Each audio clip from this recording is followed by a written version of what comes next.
Did you know that flow state isn't a luck? It's a repeatable brain state. The top performers in the world, they don't wait for inspiration.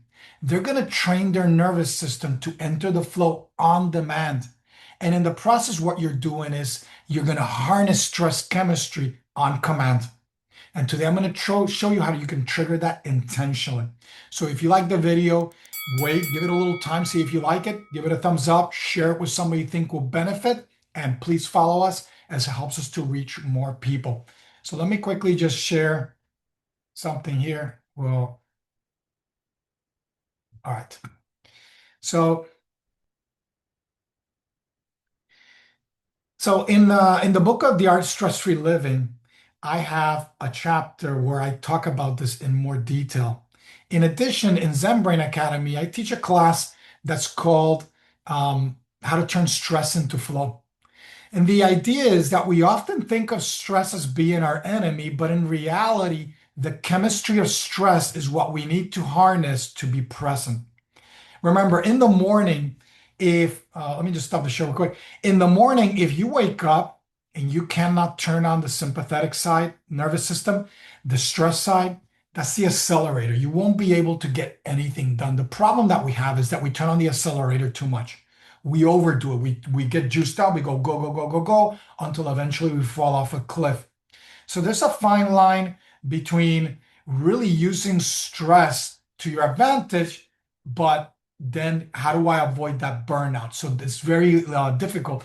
Top performers, top athletes, whatever we do, whenever we're trying to reach peak states, there's a fine balance that we must respect. Otherwise, it leads to breakdown and burnout and other problems.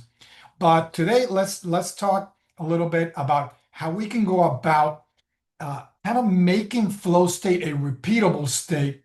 But at the same time, remember, in those classes in Zen Brain Academy, I teach you how to avoid that burnout, that breakdown, etc.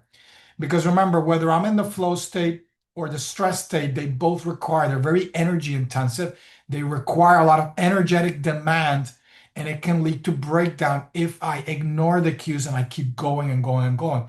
You gotta go in the flow. It's kind of like a wave. You ride the wave and then the wave is gone, and then you're there sitting on your board, chilling, and you're kind of recovering until the next wave that you're gonna ride comes along. And oftentimes in life, we don't do that. So let's look at the neuroscience of peak performance. Remember, flow state isn't something random. Oftentimes, what we are, we're overstimulated. We're generating a lot of noise. We're very busy, but we don't get much done, or as much as we could. We need to reach a deeply focused state, a synchronous state, a state where the brain areas are active, but they're active in a way that doesn't oppose themselves. It actually helps them to enhance their output. So really remember, the flow state isn't about motivation or discipline. It's about neurochemical alignment. You synchronize brainwave activity, you harness your chemistry in a way that allows you to enter the flow state. It shifts you out of this survival mode. I'm starting to embrace the moment, the experience, and I'm going to enter a state of deep engagement. I'm not rejecting the experience, and it's allowing me to harness stress chemistry, which is the one that allows me to get stuff done without that friction that we often generate. And that's why it's easy for us to get in the flow state when we're doing something we enjoy. The difficulty is to get in the flow state when we're doing something we don't enjoy. And if we're able to master that art of doing that, then we're able to get into the flow state much more easily in other arenas. So the question is, what must be present before that flow state emerges? That's very critical. So remember, the neurochemicals, and I teach this again in Turning Stress into Flow in Zen Brain Academy. The neurochemistry of stress, what are some of those chemicals? They're activated by the flow state. Feel-good chemicals, pain chemicals, kind of like pain numbing chemicals, motivation chemicals, attention chemicals, etc. And so dopamine is going to allow you to be motivated, have pattern recognition. Norepinephrine is going to allow you to remain alert in a calm focus. That's the one that you need to release both of these in the right amounts in the prefrontal cortex. If you don't, What happens is you turn off this lobe, and you activate other areas of your brain that don't allow you to be present and focused. You become a lot more emotional, distracted, and impulsive. And that doesn't allow you to really be effective in doing work. It allows you to be a lot more reflexive, quick response, which is good for survival, as we talked about before, survival mode, but not really for being able to be present and be more productive. Endorphins are effort without pain. It's kind of like it's an optional layer. It's not that you need it. There's also anandamide that I talk about in turning stress into flow. That is the bliss molecule that even things like cannabis enhance, but you can actually enhance it naturally. It's kind of like being in a natural high state. Dopamine will signal relevance and reward. Norepinephrine is going to sharpen that attention without the anxiety. Often when we become overly hyper focused, we become anxious and stressed. We're a little bit on the edge. So together, these neurochemicals and others are going to create focus energy, not jittery stress. It's not, remember, stress is going to increase the neurochemistry beyond levels that are going to allow optimal performance. I talk about this in other areas. I call it the baby bear porridge philosophy, which is this inverted U. Too much leads to decay, too little leads to decay and performance. There's just this just right point. Like baby bear's porridge was just right. There's always in our body, in our chemistry, that point of just right. And that's where we have to find that sweet spot in a sense. And so the flow state again is going to be this high focus, low self-consciousness, kind of being at ease, feeling good, being present. This is why I always talk about mindfulness being so important for this, because mindfulness is going to allow you to be present, to be at ease, and to be calm, and also to be in more in alpha brainwave states. Meditation to creation is the theme here, or mindfulness, that hack of the digital age, because you want to be not so much in beta, you want to learn how to be more relaxed and calm, but yet productive. So whenever you're in alpha and theta, creativity gets enhanced. The problem is that we're not always present, alert in alpha and theta. We're drowsy, we're dreaming, we're asleep. And if we train our brain to always be sleepy, tired, disconnected from these brainwave states, I cannot experience them consciously. I can only be conscious in a higher alert state, this kind of like not higher alert, but more kind of active state, noisy state, which is beta, or high beta, which is stress. So what we want is to be in that effortless state where time collapses. We're not in a stress heavy state that leads to breakdown and burnout. We're going to be in this kind of frictionless, effortless state. We're feeling good. We're not really worried about the consequences. We're getting stuff done. We're in the moment. We're enjoying ourselves. We're really in the zone. Why can most people access flow? Because of digital age habits, more often than not. Chronic stress. We're constantly stimulating our brain. We seemingly do much, but with little production. Our brain is burning out, it's breaking down, it causes us to age and other problems, opens the door to Alzheimer's disease, neurodegeneration. I talk about this in other modules in Zen Brain Academy. How to be in that Zen state, in that flow state all the time. Feeling good, stress-free, like I talk in The Art of Stress-Free Living, or in my other book, Inside Out Calm. So we also don't have transition rituals. This is actually very important. Our brain doesn't properly downshift. It's almost like if we're holding a weight the whole day. Eventually, my my muscle's going to fatigue and I'm going to drop the weight. I need to be able to flow like a wave. Everything really in life vibrates, oscillates.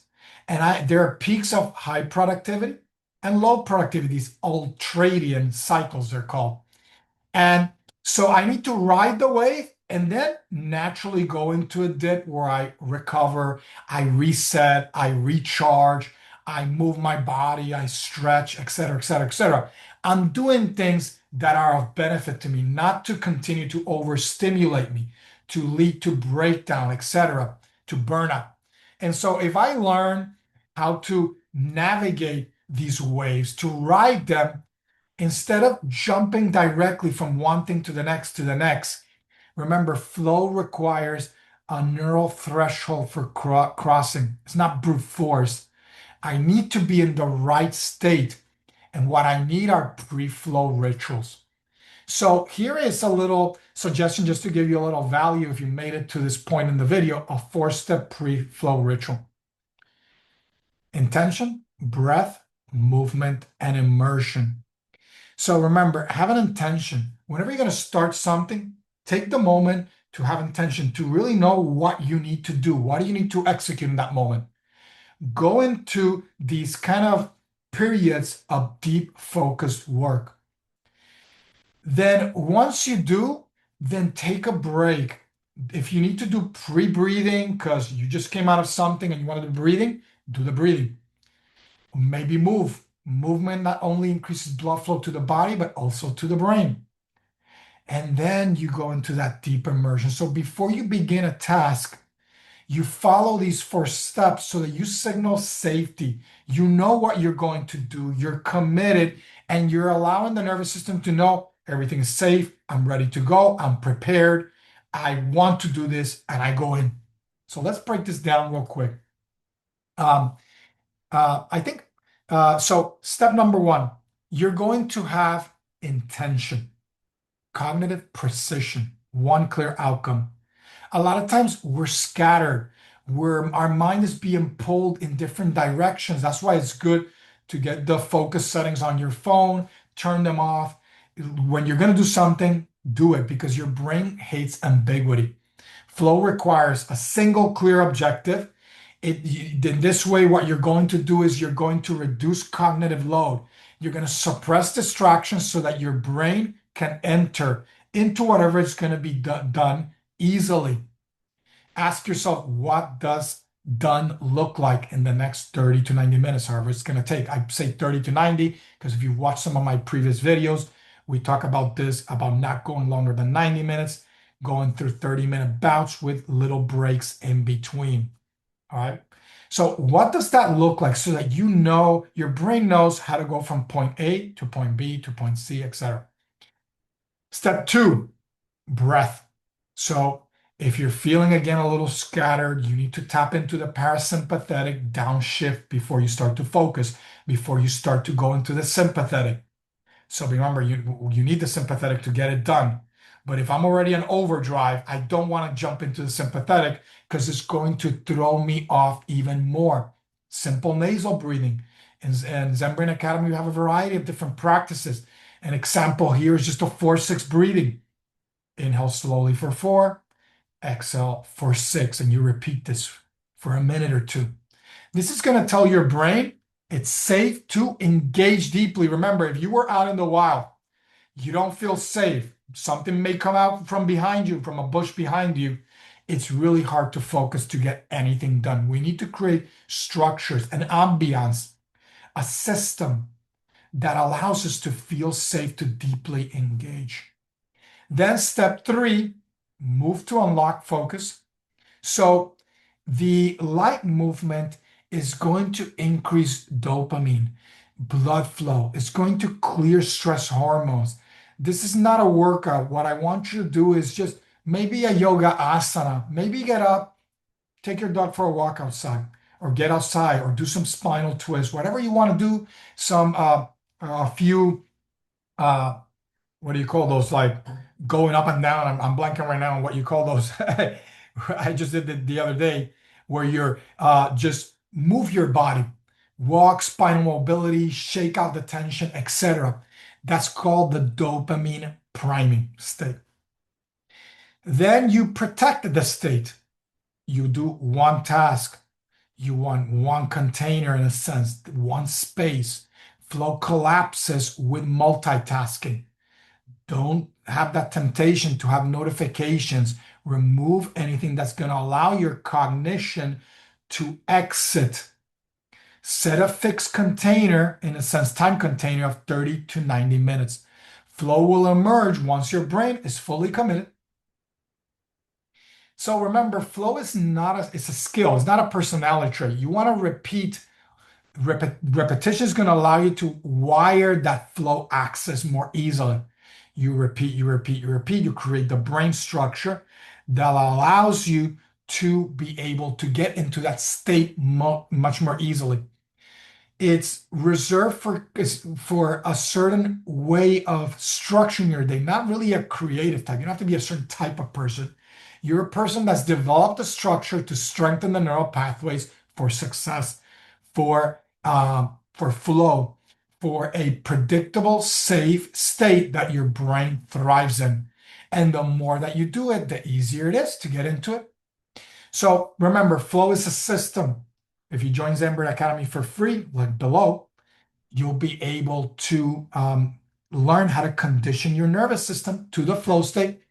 So remember, in Zen Brain Academy, we go beyond the theory. We're going to teach you how to learn how to condition that nervous system for energy management, for stress mastery, and other things that are going to allow you to have peak performance without the burnout, without the breakdown. Because remember, you train your brain and to for longevity, for success, etc. You don't chase luck, you make it happen. And those in Zen Brain Academy do that. We launched it recently. It's really cool. You can try it for free. They're available. I do classes. There's going to be a growing library of classes, as well as I have office hours where I'm available, whether somebody shows up or not, available for an hour for you. And if you're the only one that shows up, you get a free coaching session to ask me anything to help you break down anything health related, mental health related, brain health related, etc. Productivity, so on and so forth. All right. Hope to see you on the other side. I hope you enjoyed this video. Please give it a like, share it with somebody, and give us a follow. Helps us to reach more people. Take care. Stay zen.